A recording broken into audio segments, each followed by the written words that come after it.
Good morning, guys. It's Christina here. I hope you're having the most amazing day ever. Just to let you know, I am surrounded by dogs. There's one right here. This is Puppy. And so you'll see them in the background. They'll stick their noses up and do all the fun things. Now, if you are new to my channel, my name's Christina. I'm a naturopath, herbalist, and life coach, as well as a carnivore, and I have been for the last 16, 17 months. I need to do the math and work that out. But one of the things that I want to talk about at the moment is it's coming up to Christmas. I know in the US you guys have had Thanksgiving. You've got a whole bunch of other stuff that's coming as well. And so it's a time where people might get off track really, really easily because the world is generally set up for that to actually happen. It's the time of the year where statistically most people are going to gain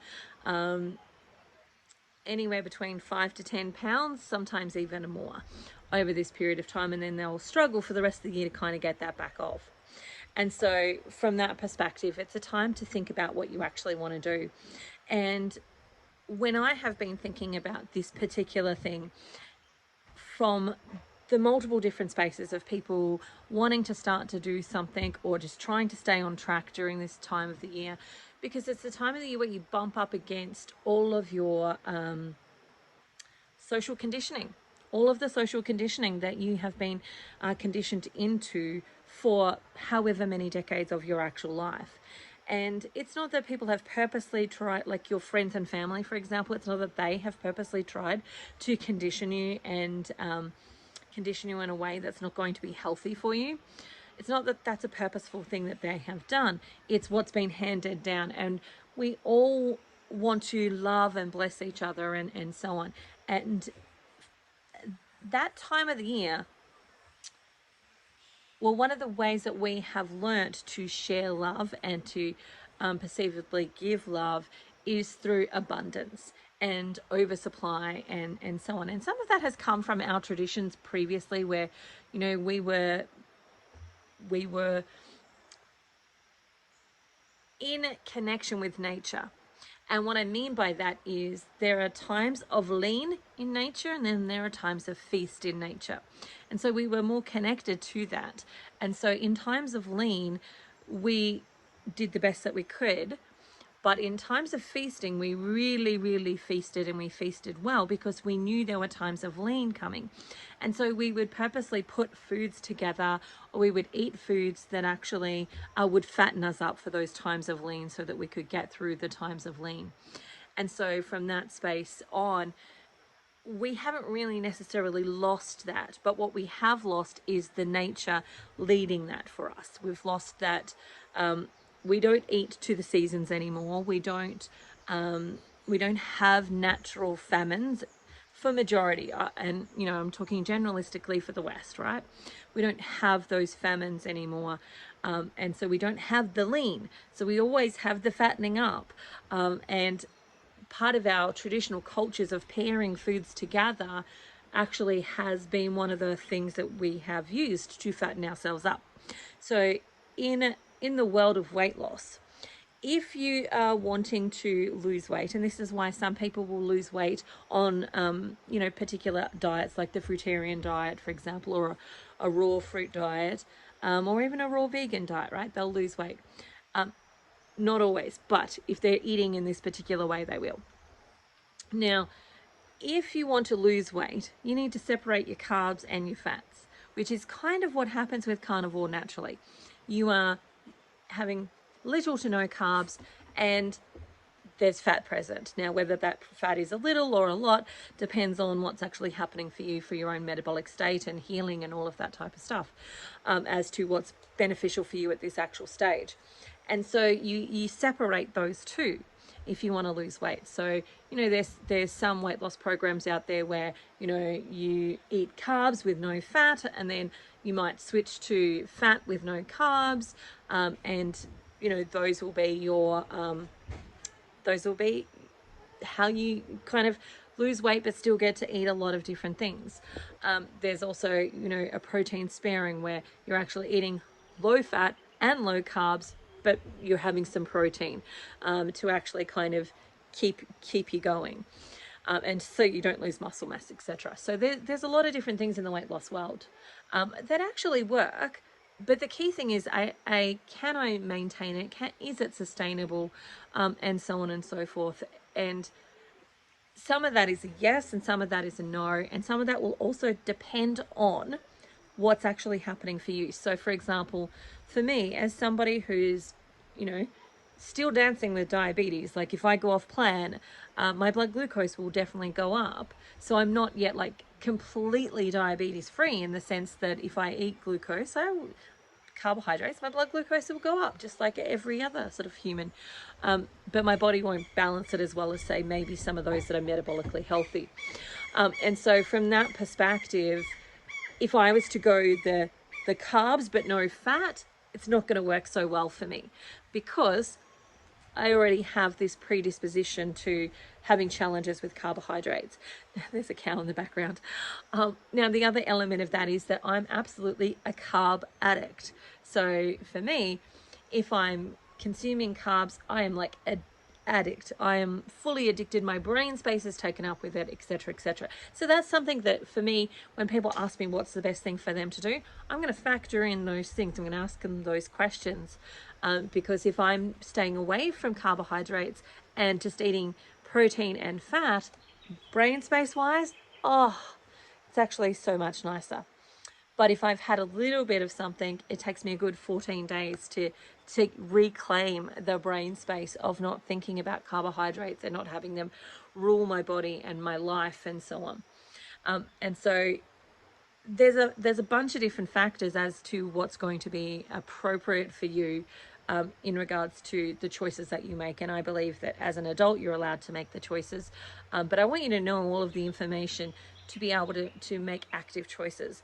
Now, the other big thing about this, and part of what I wanted to come and talk about today in particular, was the why.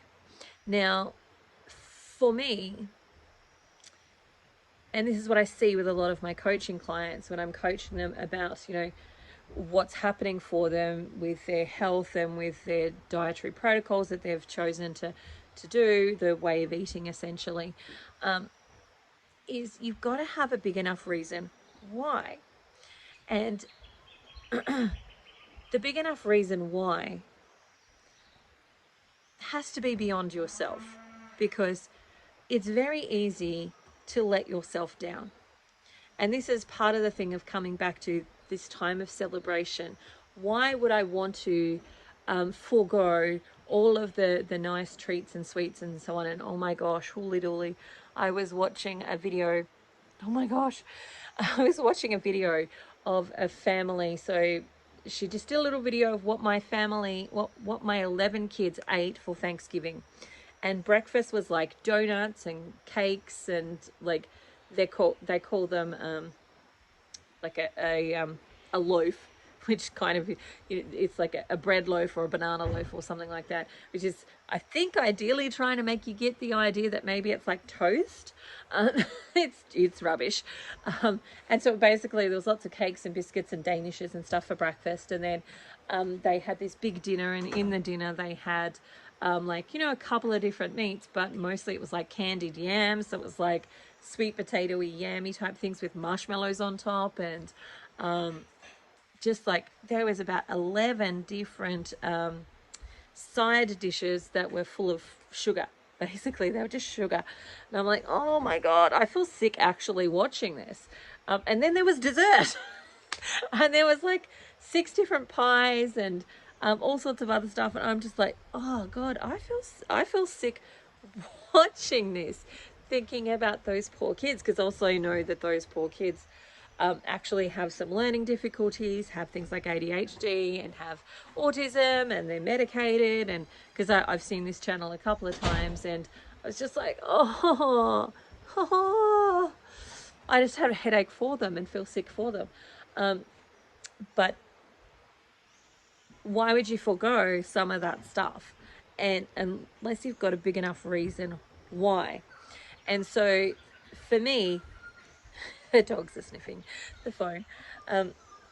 For me, the why is the thing that helps you stay on track. And if I was to answer that question for myself, the why is beyond me. So yes, I would like to lose weight. I think that would be really nice. I want to be free from diabetes. But I have a family, and at this point in time, we're in this beautiful location. It's glorious out here. There's a river behind you.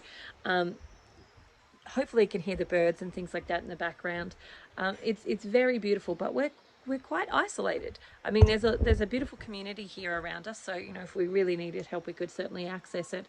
But the nearest shop to us at this point is a 30-minute drive ish, 25, 30 minutes. That that's the nearest facilities. Like, there's no corner shop near us. There's no anything for 30-ish minutes. So we need to be prepared, make sure that we've got what we actually need. But see, I'm the only driver in my family. So if something happens to me, if I get really sick, or, I was to have an episode of anything, there's nobody else here to drive my family and my kids into town, to access food, to access resources, etc., etc. And so that's fairly important, that I stay healthy and well for my children to be able to access those resources, to be able to access food, to be able to get what they actually need to just live, let alone enjoy life and so on. And again, there are people around us, so if they really needed to, they certainly could. But it would definitely be a challenge and be more inconvenient. And again, nobody else in my family actually drives yet. So from that perspective, one of my reasons why is to be able to maintain my health so that I can maintain theirs. And that's a part of the reason why. The other part of the reason why is I actually want to demonstrate for those that also have diabetes that there are ways forward that aren't just medication. And that's the common denominator. If you go to the doctor, you get prescribed, you get diagnosed with diabetes, then what's likely to happen is this roller coaster ride of people consistently telling you that this is a irreversible condition and you will have it for the rest of your life, and it's just going to progressively get worse. And that's the rhetoric of what is actually happening. And so for me, part of me sharing in this space is for me to actually create the evidence for other people that it's actually possible, that you don't have to be tied to medication for the rest of your life, that you can have something different, but it does require you to proactively facilitate that. And it does require you to work through the mental stuff, because it's not just the physical stuff. We could all just do the physical stuff, right? If it was just as simple as never eating like carbs and stuff again, and just staying with meat and just staying carnivore, for example, if it was just as simple as that, then everybody would do it. And it is, to an extent, as simple as that. But the challenge is actually all of the mental stuff, all of the social conditioning that we've received over the decades of our life, all of the times that we have used food as a comfort, as something other than nourishment, and as a way for self-soothing against things like boredom, pain, tragedy, hurt, discomfort, all of that. And that stuff we have to consistently work through. So even if you went carnivore for a year, the likelihood is, you would resolve those issues with your blood, or you'd be well on the way to doing so. But you also need to resolve some of the other underlying factors that got you there in the first place. And those tend to be the emotional ones. And that can be a lot harder, and that's where people start to come undone. It's also the social conditioning of, I don't want to let people down. Like, how do you go to somebody else's house? Like, they invite you to dinner. How do you go and not feel like a burden? What does that look like for you now when you just eat meat? All of that type of stuff. Like, you've got to work through those processes. How do you do Christmas for the US people? How do you do Thanksgiving? How do you do birthdays? Like, what is that actually going to look like? And what are the decisions that you need to make for your health? And how do you cope bumping up against the people-pleasing stuff and the other emotional sort of strings that are actually there? And what do you choose to do with them? Like, all of that is stuff that you've got to work through. And having a strong enough reason why helps you work through those things and helps you to make proactive decisions and focus on what's actually important to you in that particular moment. And so I highly encourage you, if you haven't spent time thinking about your reason why, start doing that. And generally, like when I'm working with a client about their reason why, I might say, so why do you want to do this? And they might give an answer because, like, I want to lose weight. Okay, for what purpose would you want to lose weight? So that I can fit into smaller dress sizes. Okay, so what purpose would you want to fit into smaller dress sizes? And then their answer to that might be, so I can go and shop wherever I like, or there's this really pretty dress that I actually want to wear, but it doesn't look good on me at this size, or they don't make it in my size, or blah, blah, blah. Okay, so what purpose would you want to wear that dress? So that I can feel comfortable and confident. Okay, so for what purpose would you want to feel comfortable and confident? And the question that I'm asking consistently is, for what purpose? Because we want to get to a place where the answers to this question become much bigger. So for example, I want to feel comfortable and confident. For what purpose? So that I can demonstrate to my children that they too can be they too can be confident in their own skin. Awesome. So for what purpose would you want your children to feel comfortable and confident in their own skin? And that might be so that they can conquer whatever they want to, whatever is in front of them, so that they don't feel limited by the perceptions of the world, etc., etc. And so it becomes bigger and bigger and bigger, and the bigger it becomes, the more meaning it has. And then the more meaning that you give it, the more challenging it is to not follow through. And so that's one aspect. The other aspect is to create a level of accountability. Now, for me, one of the methods of accountability is showing up here. But the other methods of accountability are things like tracking. So I weigh myself every day so that I can see what my numbers are. Because while I might be able to fudge it in my head, the scales don't lie, in the sense of, if I know that I have not been eating well, or I've gone off plan, and I get on the scales and that number is bigger, I know that that's a direct effect. Now, I don't just rely on the scales. I also take measurements, because, if you start to gain muscle, for example, your scales will go up. And that's where you might be going, but I'm not doing anything wrong. That's our wording, right? I'm eating well, I'm being clean, I'm staying strict. So why are my numbers going up? Now, the numbers going up essentially could be because of a whole range of different things. One could be, for example, that you're stressed. So if you've got a lot of stress in your life, then that's going to cause your numbers to go up. If you've got, if you've gained some muscle, so you've been doing some exercise, or you've been eating a lot of protein and your body's started to shift its metabolic profile, then your numbers will go up. And that's where using things like a tape measure is really good. It's where, for me, I blood glucose test every day, ketone testing majority of the time, having some other levels of accountability. And that's where things like my carnivore support group can be helpful as well, because you can come in there and actually report how you're going, what's going on, and give us a check-in for what life is looking like for you, and the challenges that you're having and things you need to work through. So create a level of accountability. Doing it with a friend can be helpful, can help you stay on track. But having a big enough reason why is a massive part of how you get through these seasons, and how you choose to do them, and what they look like for you moving forward. All right, I've waffled on for enough. I'm going to let you go. I hope you have the most amazing day ever, and I look forward to chatting with you soon. If you do have anything that you would like me to talk about, pop it in the comments, and I'll certainly put it on my list of things to come and talk about. Otherwise, remember to like and subscribe. I look forward to talking to you again, and bye for now. See you later.